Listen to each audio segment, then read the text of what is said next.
Okay, so as we've mentioned, literally every class, the book of Mark, I think, is best understood through its introduction, that Mark is getting us to see the conclusion that he has come to, that Jesus is the Christ, the Son of God, but he's getting you to see it by letting you just look at Jesus' life. Mark, in many respects, begins abruptly in kind of jumping right into things. Every event is somewhat abrupt. You see this phrase, and then immediately, often, where he'll jump from one thing to another. And then, guess what? It's going to end abruptly. It's going to have that same sense every step of the way. So we're in Mark 14, and we're going to pick up down about verse 32, where he's in the Garden of Gethsemane. And as we go through, we're going to do this a little bit Mark style. We're going to grab each event and just kind of hop from one to the next, keeping in mind what are the major ideas that you can learn from each of these. So Jesus he's in Jerusalem. He's been going back and forth from it every day, from Bethany back to Jerusalem, go back to Bethany at night, back to Jerusalem in the morning. He entered it with what we often refer to as the triumphal entry, which was both a time where he is honored in the way that he deserves, but also surprising in that he, like a king typically would on the war horse, but instead as this Prince of Peace, he walks in, acts like he owns the place because he owns the place, and immediately challenges all of the authority of all of the leaders of the day, gets them very upset at him. And so now this brings us to right the final hours that as we lead up towards the crucifixion. So he has talked with his disciples. He has eaten the Passover with them, told them about the elements, and instituted the Lord's Supper that as an act of remembrance that they will later on do as the Lord's people. And he has also called out Judas. Only Judas understands that. The other disciples do not know what he's doing. They think Judas is just going off to maybe take care of the poor or something like that.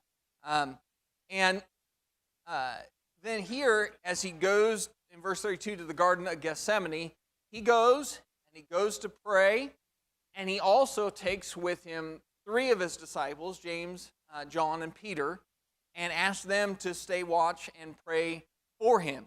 And he says in verse 34, "My soul is deeply grieved to the point of death. Remain here and keep watch." Another interesting, I think, element that you can see about Christ's life is the fact that in the garden you see this immense vulnerability. Right? He is very, very human in that moment. He makes it clear that he would much rather not do this if there's a way not to. He makes it clear that this is part of a plan in the way that he prays. If the Lord wills, he would like to have this cup removed from him, yet not what I will, but what you will. And so you can see as you're reading through that account, this king who is supposedly Jesus the Christ, the Son of God, and yet what we're seeing displayed here is a lot of that humanity, right? A lot of that humanity is being shown there, which again would stand out as odd, right? He's not projecting this picture of I'm always powerful and things are always easy and I have all strength at all times. Instead, he's leaning on the strength of his Father. Any comments or thoughts on that? Okay, so then from there, we'll move to the betrayal. And this is where Judas comes out, and he'll come out with the crowds. It says that they come with swords and clubs and torches, and they will cross over from the temple area. Either they're coming from the temple itself, which is most likely, and bringing this armed mob across the Kidron Valley, or they're coming from one of the high priest's house. But this mob will cross the Kidron Valley over up to the Mount of Olives, which is on the other side of it. And if you can imagine, the time period at this is what time of day? Dark, it's night, right? Swords, clubs, and torches, right? The torches are for light.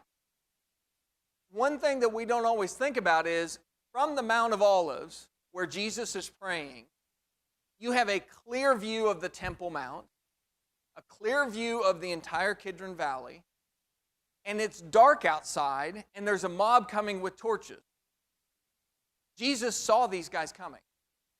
He could have easily escaped here too. If he just wanted to leave, that was the time to do it.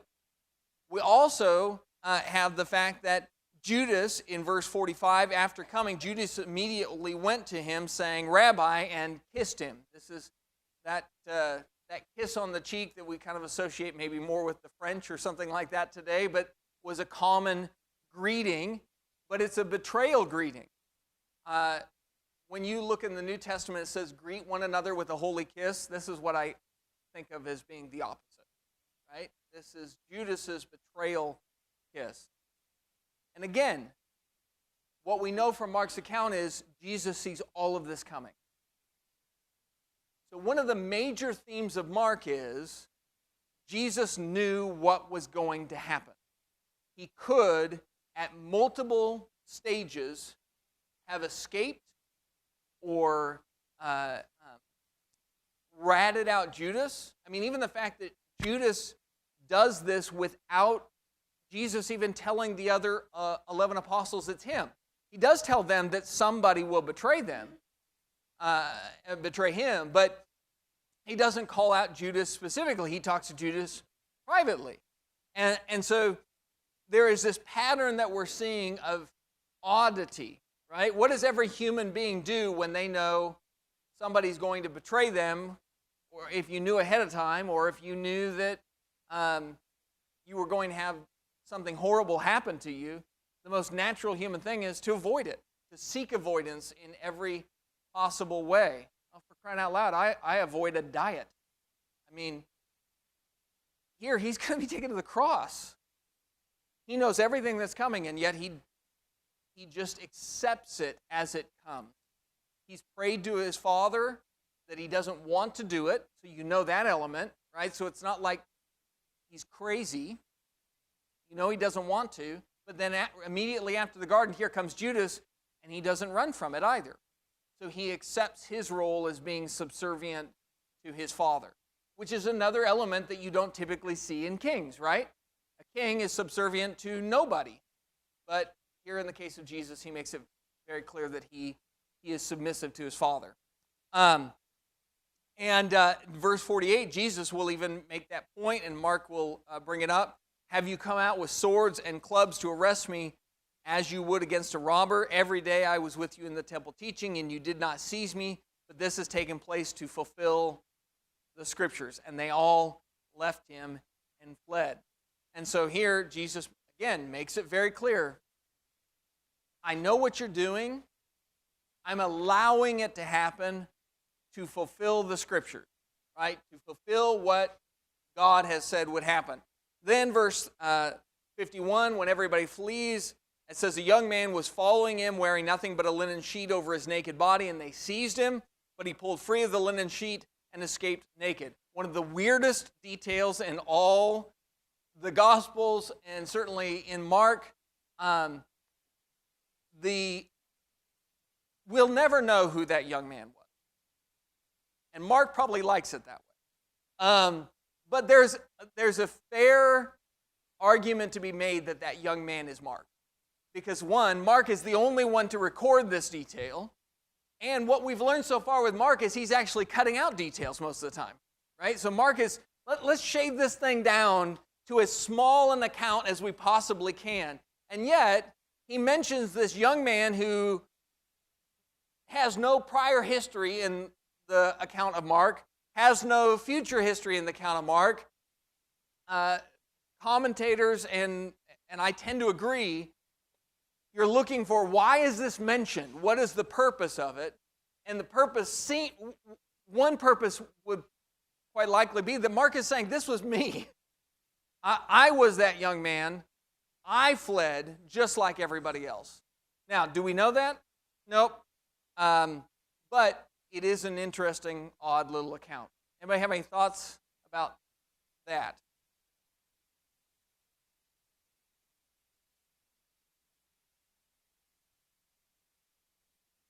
Mm-hmm.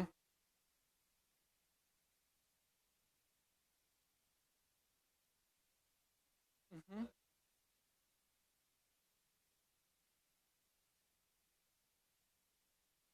Yeah, that's a great point about John, too, because John does the same thing where he doesn't ever name himself, because it's about Jesus. It's not about John, but he does mention this disciple whom Jesus loved, and you kind of figure out, oh, that's got to be John, and this kind of fits in that same category. But you're right, it adds to this sense of this was very serious. People are running for their lives, right? When they come out with swords and clubs, this is not a country club gathering, right? This is a mob, and it's come to violently drag Jesus off, and by the time the disciples figure that out, they flee. Now, what's left out are accounts like, the details with Peter and things like that.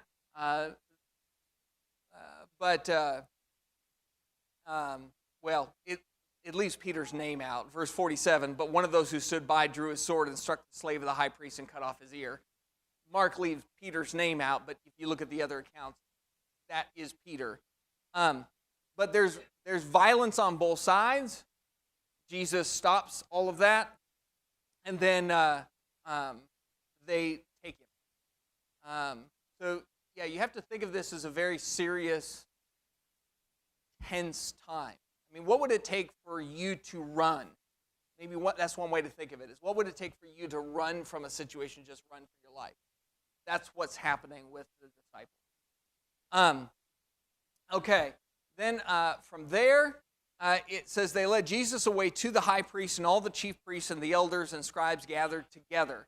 So if you have a handout, one of the things that I just did on the handout this time is give you a timeline of this kind of chunk of Jesus' life that compiles all the various Gospels together.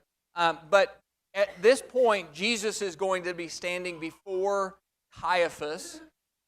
This is a model of what Caiaphas' house likely looked like at that time. There is some doubt about that and the structure and things like that, but it would have been, Caiaphas' house would have been a pretty important location. There is something of the Gallic Cantu, is that there's a church built over it now in Israel, because that's what they do in Israel, is somebody finds something and they build a church on top of it. But several interesting things about Caiaphas' house. One, there's a cistern in the house that doubled as a dungeon, because I guess if you're high priest, you get a cistern and a dungeon. But that's likely where Jesus will spend the night, is basically in a dug-out stone hole. That's where he'll spend his night. The other is, if you look at that model, you can see these open-air courtyards. And there's more than one of them. And then there's an internal area that's covered. And then there's the kind of the house areas itself. So if you kind of look at those pillars, they let you see into the interior space when you're in the courtyard, which makes sense because Peter is out in the courtyard, and that's where he denies Jesus 3 times, and then what happens after the third denial? A rooster crows, absolutely. So rooster crows, Peter realizes it, and then he looks somewhere. He looks at Jesus. Well, Jesus isn't in the courtyard. He's inside the house. How can how can you do that? Well, they don't have windows like we do, but they do have these kind of columned areas. So it's likely that Jesus is in a spot where he could kind of look through and they could make eye contact even though one is outside and the other is inside. And so another aspect to it is these buildings are not as big as American buildings. Let me put it that way, right? This is Caiaphas' house is one of the largest structures in all of Jerusalem at that time, but it's really not that large when you compare to how big we like to build houses and things like that in America now. When Peter is denying Jesus, he's not. He's going to be feet away, like a dozen feet, 24 feet, not 200, 300 feet, not a football field away, which I think adds to that element of how big of a deal that is. I mean, it would be like me having a conversation with somebody right here, and then somebody having a conversation over at the back doors, and me saying something about them that's close enough that, if it traveled, you could hear. I mean, Jesus could very well have physically heard Peter deny him and curse. Now, whether he heard him or not really doesn't matter, because did Jesus know he was going to deny him? Yeah, he absolutely did, right? So Jesus turning to Peter, he could have turned to, based off of the thing that Val brought up, what also happened when he denied him the third time. Rooster crows, right? So the rooster crows, Jesus knows what he has said would happen, and he could turn to Peter at that moment, knowing what had just occurred. But either way, the proximity is much closer than what we think. And so here, you have Jesus facing all of the things that he is here in Caiaphas' house, and this is not a fair trial by any means. When you begin to compile the multiple accounts, they bring in witnesses against him, and the witnesses can't agree because, according to Jewish law, you can't bring a case against somebody unless you have how many witnesses? Yeah, 2 or 3 witnesses, and they have to agree. Well, they'll bring in 2, and they don't agree. So they're like, nope, bring in the next 2. No, bring in the next 2. Bring in the next 2, until they finally get 2 that say, we heard him say, destroy this temple and I'll rebuild it. Which, is that true? Jesus had said that. Context kind of matters, though, don't you think? Yeah, Jesus makes it clear that wasn't he wasn't talking about the physical temple. He was talking about the temple of his body. And that's how it will be rebuilt after 3 days. But even there, in verse 59, look at what it says. Even in the case of that, not even in this respect was their testimony consistent.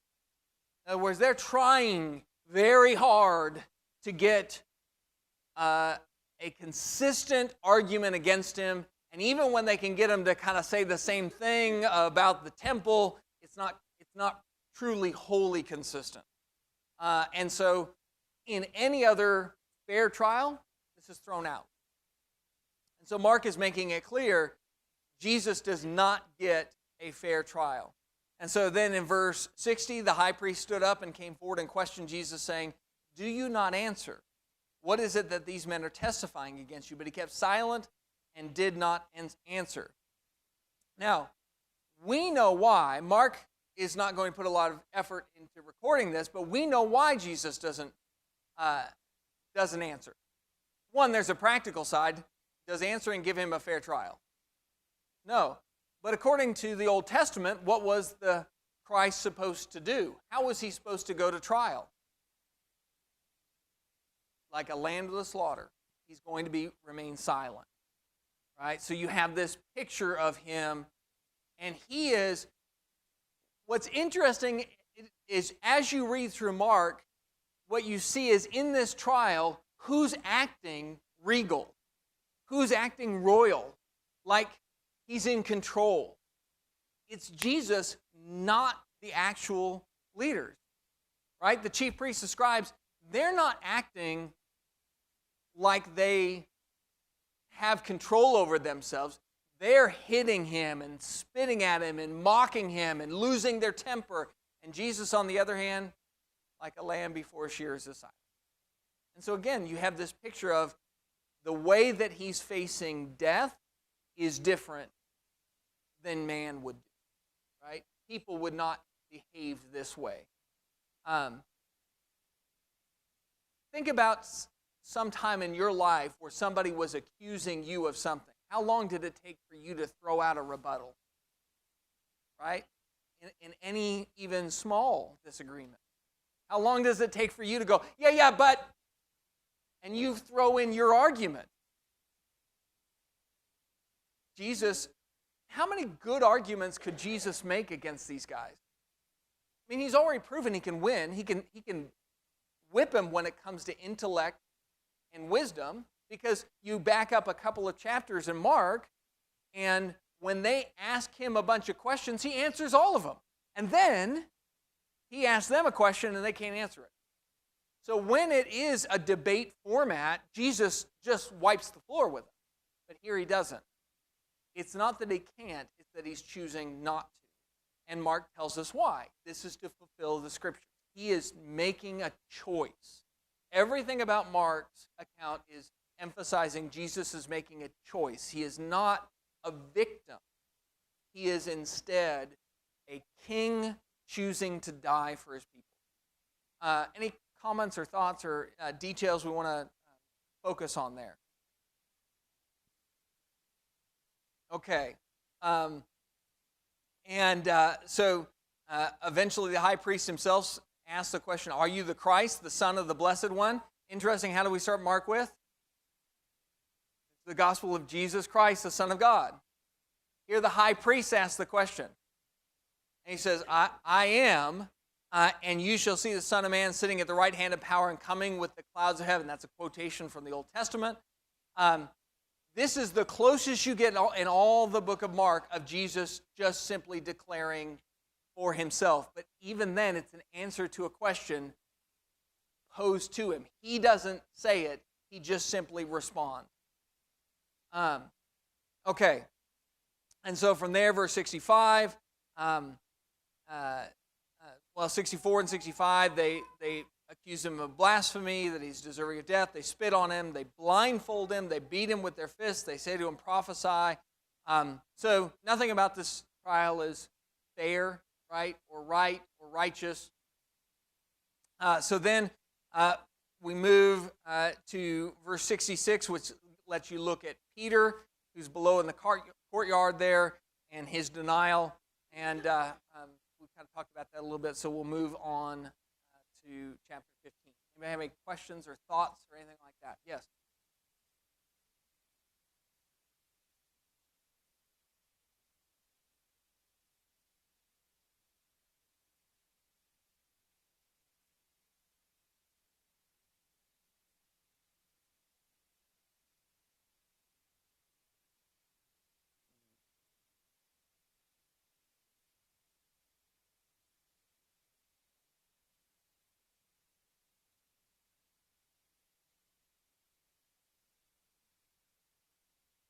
Yeah.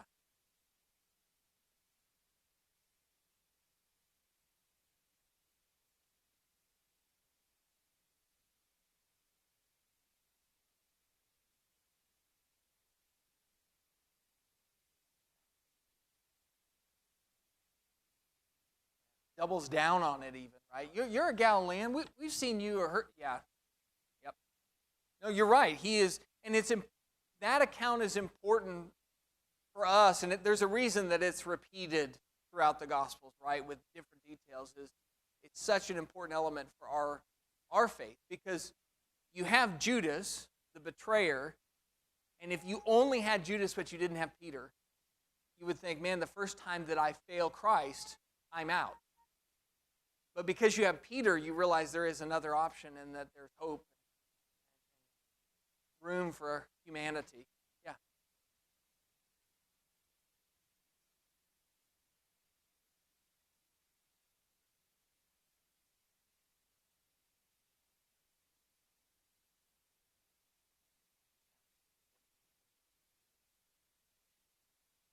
Oh, what a beautiful way of thinking of that. Yeah, absolutely. He's aware of our sins, and yet he still looks at us. And he had told Peter, I'll pray for you, that you would return. Just, there's so much beauty in that forgiveness and grace being offered, even in the, if there's ever a time for Jesus to say, I think I'm going to focus on me right now. It would be then, right? But he doesn't. So that's what a beautiful picture there. Yeah, of him turning towards it. Yeah. Yeah.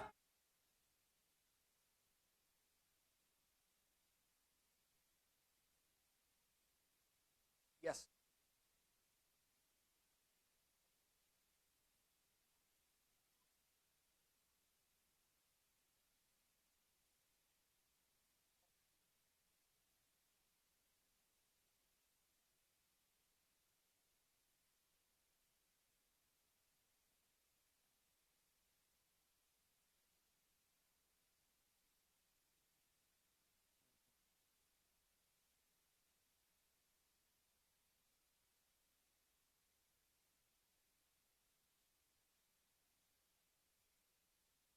Yeah.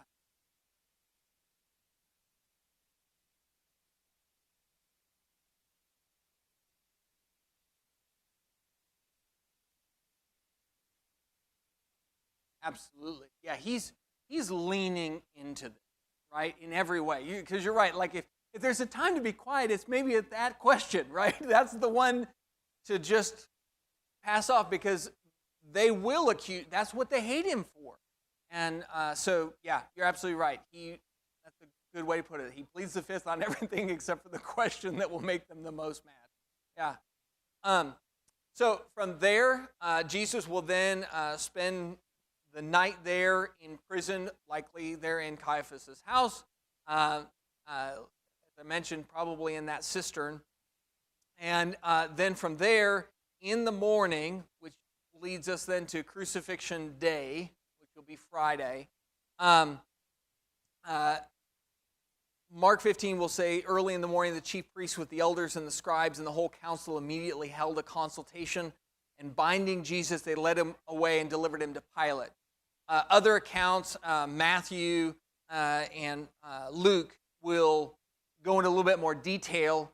That essentially what they've done is they have had a informal court case at Caiaphas' house, and by, I feel like I got to put court case in quotes, right? It's not real, it's not fair by any means, but now we're going to have it formally done before the Sanhedrin, which will bring them back to the, I'll back it up there.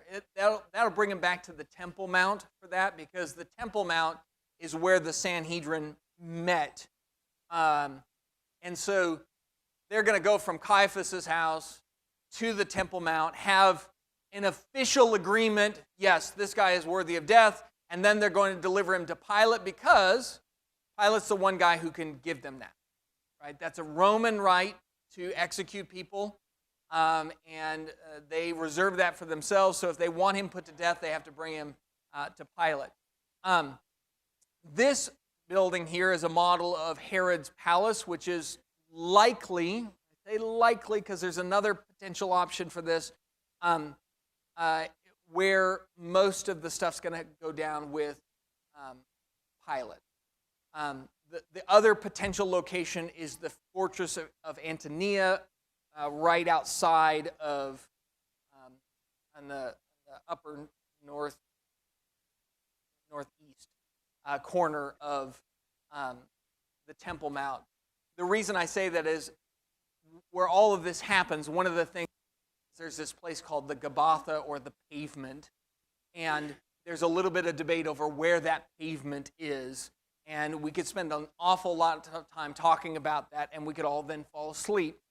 But suffice it to say, they're going to a Roman spot, either Herod's palace, which is probably where they go every time that they deal with Pilate, because they're actually going to have Pilate multiple times, or over to the fortress of Antonia.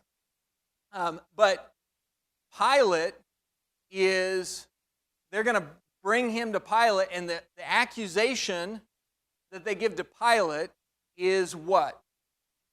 What's the executable sentence? What's the charge that would be worthy of death under Roman power? Yeah, sedition.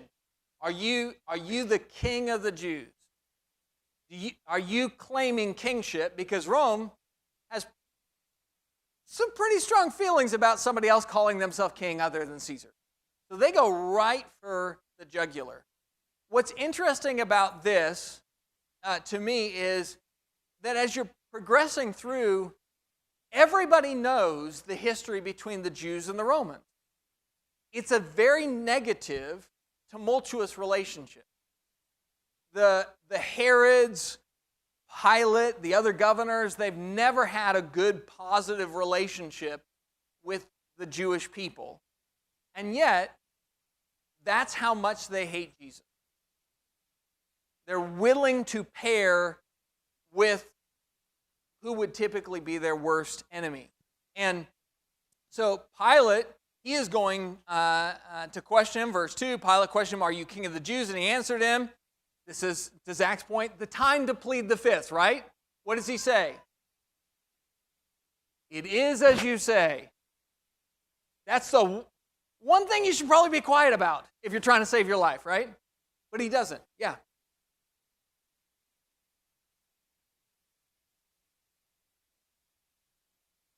Mm-hmm.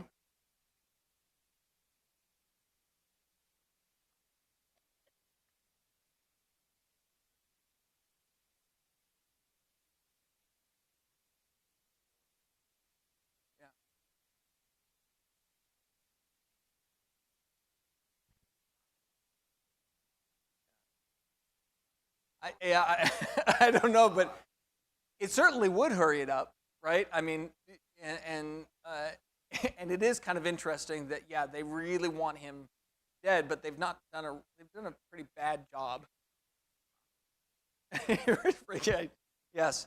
And so then there are further accusations by the chief priests who accuse him harshly. You know, that language is specific in there. It's harsh accusation. If you go to court, the goal should be the facts, right?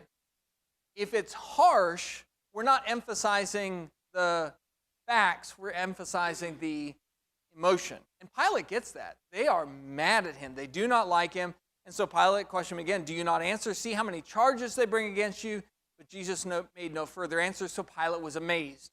So Pilate recognizes he's not behaving as you would typically see with something like this.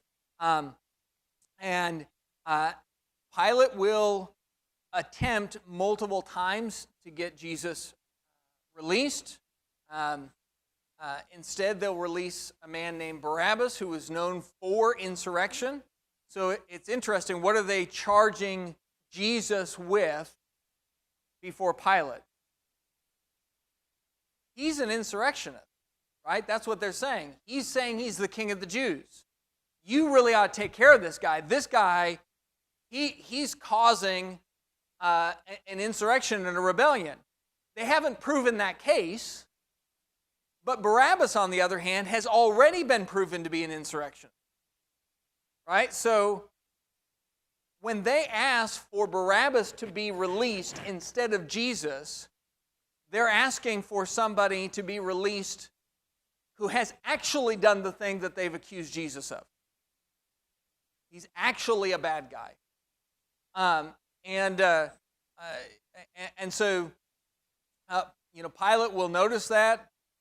Verse 9, Pilate answered them, saying, "Do you want me to release for you the king of the Jews?" For he was aware that the chief priests had handed him over because of envy. So at this point, he's not appealing to the chief priests, right? Because he understands that with them, it's all about envy and jealousy. So he appeals to the crowds. "Who do you want me to release?" They ask for Barabbas instead, but that's because who has stirred up the crowds?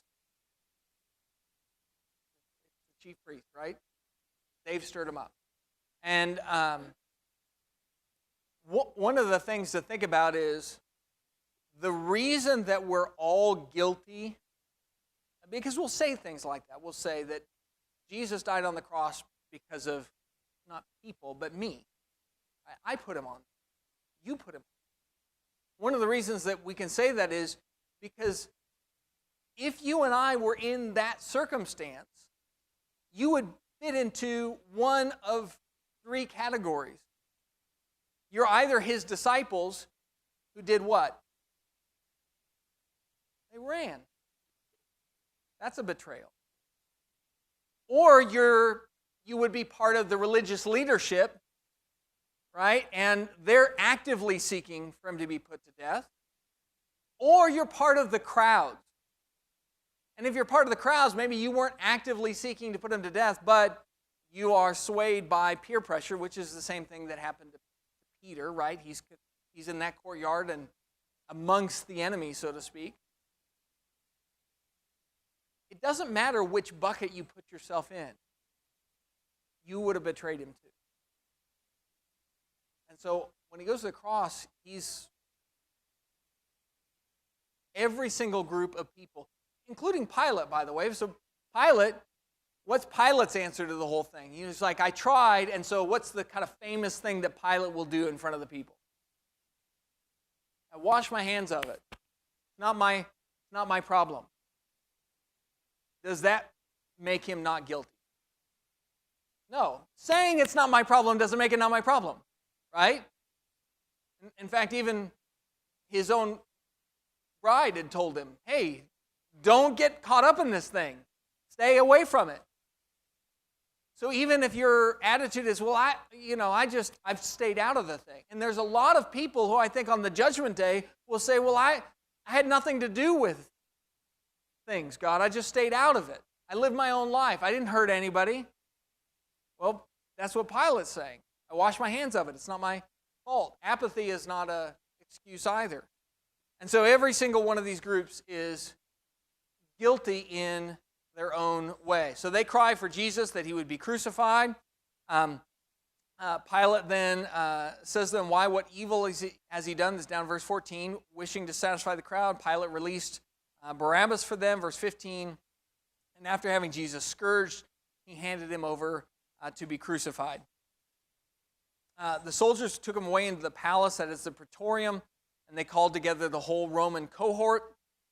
They would dress him in purple and twist a crown of thorns on his head and acclaim, Hail, King of the Jews, beat him with a reed, spit on him, kneel and bow before him. And after they mocked him, they took the purple robe off him and put his own garments on him and led him out to crucify him. Verse 21 will mention that they press into service a man named Simon of Cyrene, the father of Alexander and Rufus, to bear his cross. Alexander and Rufus, those names will come up later in the New Testament, which gives me some kind of hope that maybe actually there's a conversion that comes out of this, which I just think is kind of a beautiful thing. That the man who was pressed into service to carry the cross ended up realizing he was carrying the cross of the king. I can't prove that definitively because there might be some other Rufuses out there. But I like it, so I'm going to stick with it. But then you get to the crucifixion in verse 22.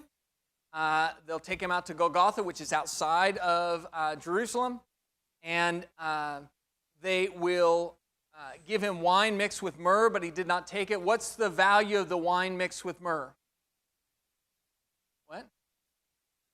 It's going to be to ease the pain, right? It would have a sort of anesthetic ability to it, but what does he do? He doesn't take it. He won't drink it. And so we see him not shying away in any way from this process.